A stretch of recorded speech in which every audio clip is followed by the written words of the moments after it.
మన family members అందరికీ వరలక్ష్మీవ్రతం శుభాకాంక్షలు అండి. నమస్కారం. మా అత్తమ్మ షాప్ ఈరోజు దద్దోజనం చేస్తున్నానండి. తీసుకుంటున్నానండి గ్లాసులు. సో బియ్యం శుభ్రం వాష్ చేసాను.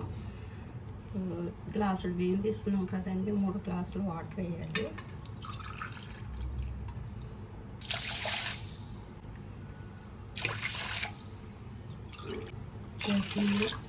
బాయిల్ చేసుకోవాలండి.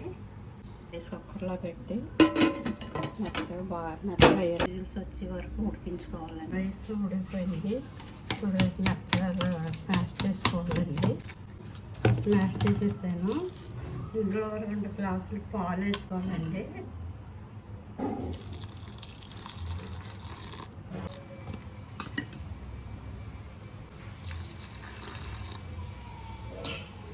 ఇవ్వండి, ఇలా వేసుకున్నాక శుభ్రం బాగా కలుపుకోవాలి. కలుపుకొని ఈ పాలు రైస్ చల్లారిలాగా కాసేపు పక్కన పెట్టుకోవాలండి. మిరియాల్లో కూడా స్పూన్ పచ్చిమిర్చి పేస్టు, 1 స్పూన్ మిరియాల పొడి,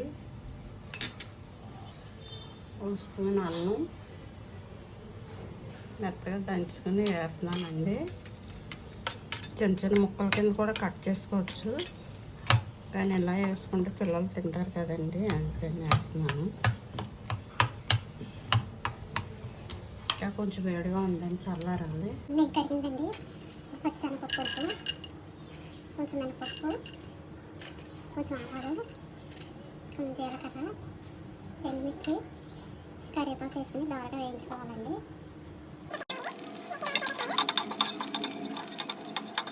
దోరగా వేగిందండి. చిటికెడు ఇంగు వేసుకోవాలి. ఉందండి. ఇప్పుడు 3 గ్లాసులు కమ్మటి పెరిగేసుకోవాలండి. గ్లాసుకి 3 గ్లాసులు పెరిగేసుకోవాలి. కమ్మటి పెరిగేసుకోవాలండి.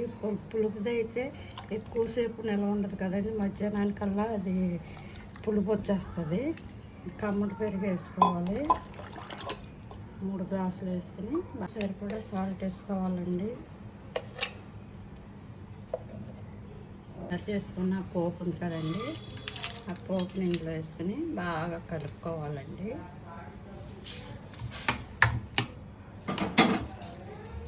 ఇంతేనండి, లక్ష్మీ అమ్మవారికి ఎంతో ఇష్టమైన దద్దోజనం రెడీ అయిపోయింది.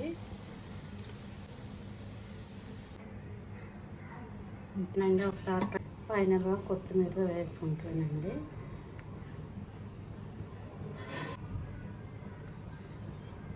శనగ కూడా మెత్తగా ఉడికిపోయినాయి.